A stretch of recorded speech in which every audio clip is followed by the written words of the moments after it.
বাদলপুর গ্রামে বাস করত রহিম ও তার পরিবার। রহিম ছিল খুব অলস। তার বাবার ছিল একটি খাবারের হোটেল।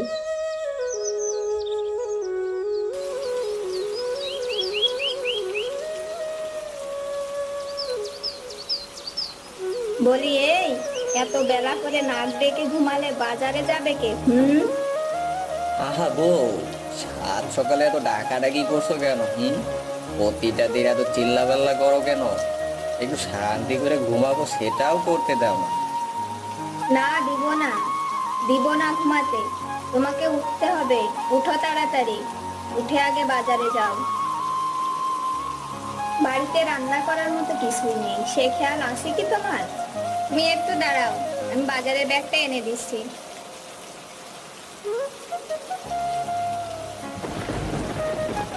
রুমি বাজারের ব্যাগ আর ছাতা এনে রহিমকে দেয়। ব্যাগটি নিয়ে রহিম বাজারে চলে যায়। যাই, রান্নাঘরে গিয়ে দেখি রান্না করার মতো কিছু আছে নাকি।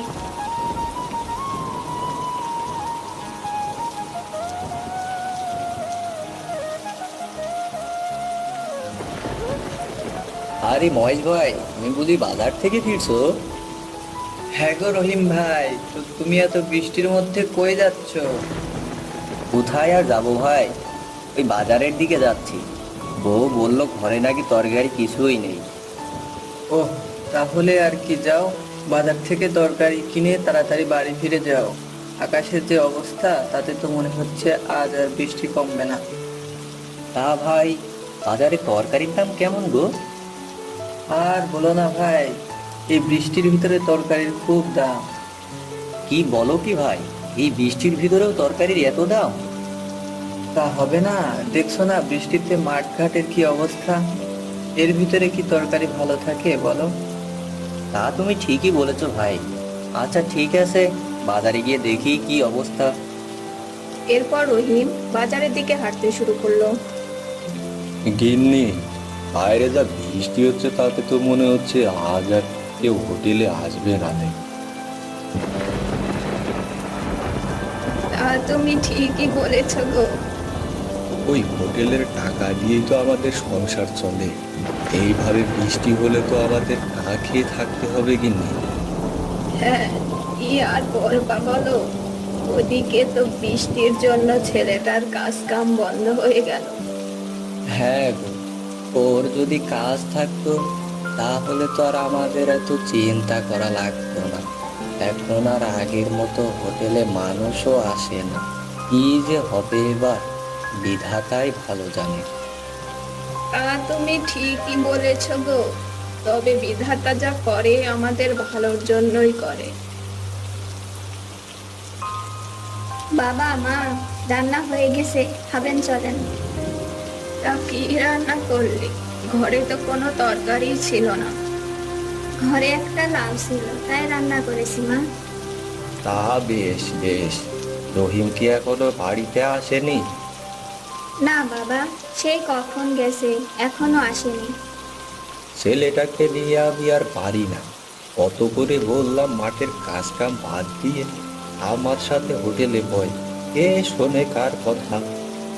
হ্যাঁ বাবা, আমি ওকে তাই বলেছি। এখন তো মাঠের কাজ কাম বন্ধ আছে, ও এখন থেকে আপনার সাথে হোটেলেই কাজ করবে।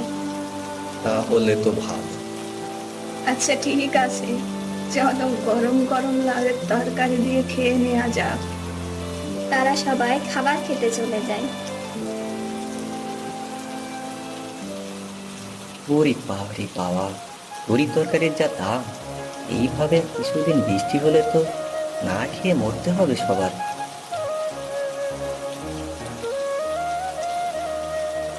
আরে আরে, কত ইলিশ মাছ! আমাদের পুকুরে এত ইলিশ মাছ আছে, আগে থেকে তো খেয়াল করিনি। যাই, আগে ধরে নিয়ে বাড়ি যাই। রাতে বউকে বলবো ইলিশ মাছের মালাইকারি করতে। সেই কতদিন আগে ইলিশ মাছের মালাইকারি খেয়েছি, ঠিক মনে করতে পারছি না। রহিম মাছগুলো ধরতে শুরু করে।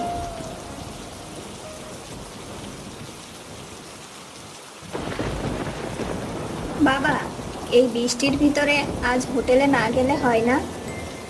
ওগো, বলছিলাম কি, এত বৃষ্টির ভেতর হোটেলে না গেলে হয় না? না গো গিন্নি, যাওয়া তো লাগবেই। বাবা, মা তো ঠিকই বলেছে, এই বৃষ্টির ভিতর হোটেলে না গেলে হয় না। না বৌমা, তা কেমন করে হয়? এইভাবে বসে থাকলে কেমন করে সংসার চলবে? আমি বরং হোটেলে গিয়ে দেখি এই বৃষ্টিতে কেউ আসে নাকি। যদি আসে তাহলে তো ভালোই হবে। দেখেন, আপনার যেটা ভালো মনে হয় সেটাই করেন, তবে সাবধানে যাবেন বাবা। হ্যাঁ হ্যাঁ, সাবধানে যাব। এই বলে রহিমের বাবা হোটেলে যাওয়ার জন্য বাড়ি থেকে বের হলো, আর ওইদিকে রহিমের সব মাছ ধরা শেষ। যাক বাবা, মাছগুলো ধরা তো শেষ হলো। যাই, এবার বাড়িতে গিয়ে গিন্নিকে ইলিশ মাছের মালাইকারি করতে বলি। আহ আহ, ইলিশ মাছের মালাইকারির কথা মনে উঠতে জিভেতে জল চলে আসছে। যাই যাই, তাড়াতাড়ি বাড়ি যাই। এই বলে রহিম তাড়াতাড়ি বাড়ি যাওয়ার জন্য হাঁটতে শুরু করলো।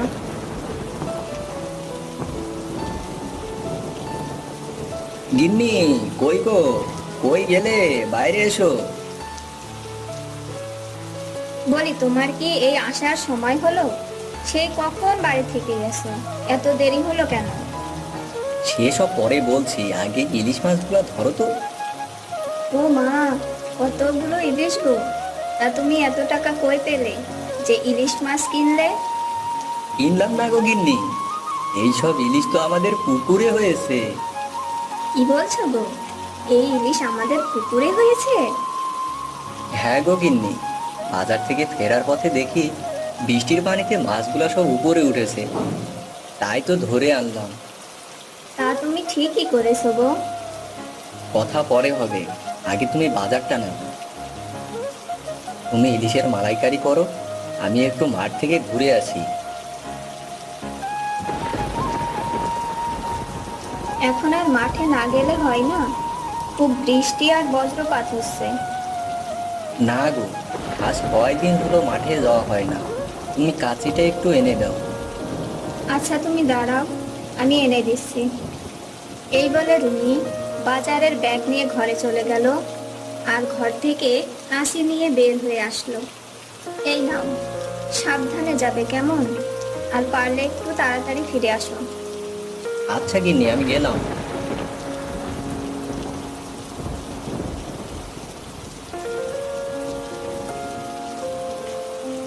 রহিমের মাঠে যাওয়ার পথে মহেশের সাথে দেখা হলো। কি গো রহিম ভাই, এখন আবার কোথায় যাচ্ছ? আরে মহেশ ভাই যে, আমি এই তো একটু মাঠের দিকে যাব। আজ কয়দিন তো বৃষ্টির জন্য মাঠে যাওয়া হয় না, তাই একটু দেখতে যাচ্ছি আর কি। যেভাবে বৃষ্টি শুরু হয়েছে তাতে তো মনে হচ্ছে 1 মাসের ভিতরে বৃষ্টি ছাড়াবে না। এইভাবে চলতে থাকলে তো মাঠের সব ফসল নষ্ট হয়ে যাবে, আর নষ্ট হয়ে গেলে তো না খেয়ে মরতে হবে। হ্যাঁ ভাই, তা তুমি ঠিকই বলেছ। তা ভাই, তুমি কি মাঠে গিয়েছিলে 2-1 দিনের ভিতর? না ভাই, আমিও বৃষ্টি শুরু হওয়ার পরে আর যাই নাই।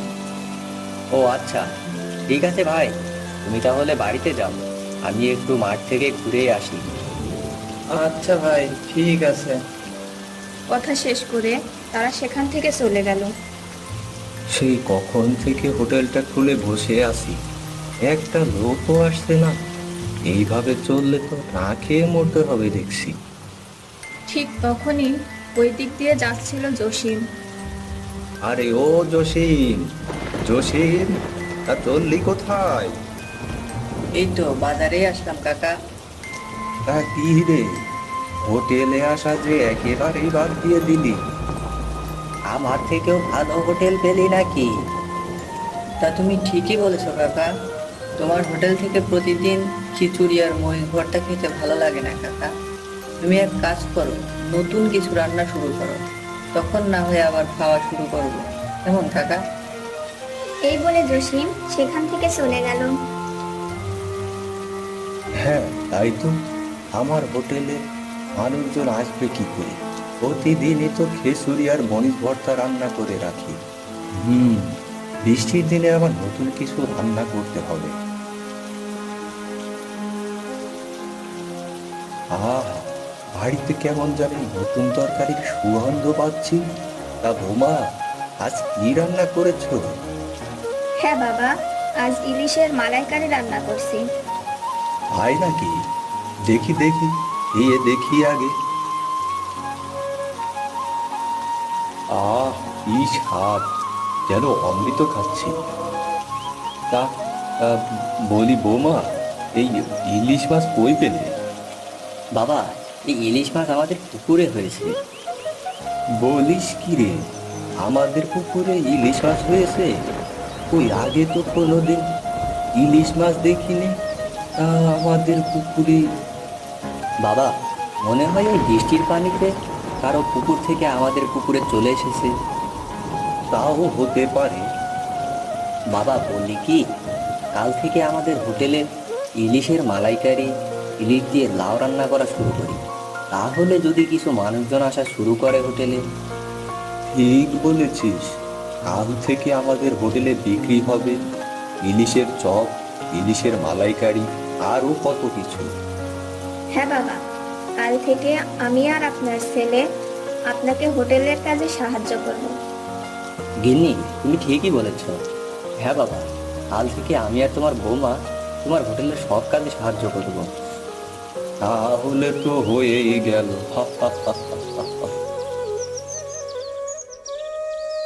পরের দিন সকালে। আসেন কাকা, আসেন ভাই, আমাদের ইলিশের হোটেলে। আমাদের হোটেলে পাচ্ছেন ইলিশের মালাইকারি, ইলিশের চপ, ইলিশ দিয়ে লাউ রান্না, আরো অনেক রকমের তরকারি। আসেন ভাই, আসেন। তখন সেখান দিয়ে যাচ্ছিল জসিম। আরে আরে, এই বৃষ্টির দিনে ইলিশের আইটেম! আসেন ভাই, আসেন। কি দিব বলেন ভাই? ভাই, যা যা আছে সব দে। এই নেন ভাই, ইলিশের চপ, ইলিশের মালাইকারি। কি দারুণ সুগন্ধি! খালি সুগন্ধ নিলেই হবে ভাই, খেয়ে দেখেন।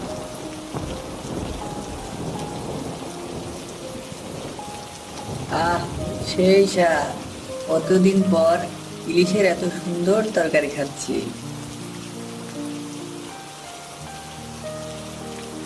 তা ভাই, আমার কত টাকা হলো? ভাই, মাত্র 80 টাকা। এত কম? নাও ভাই, তোমার 80 টাকা। ভাই, আবার আসবেন। আসেন কাকা, আসেন কাকি, আসেন ভাই আমাদের ইলিশের হোটেলে।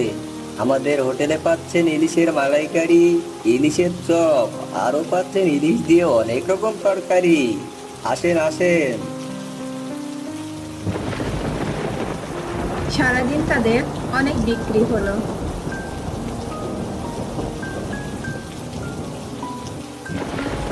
তাহলে তো আজ ভালোই বিক্রি হয়েছে।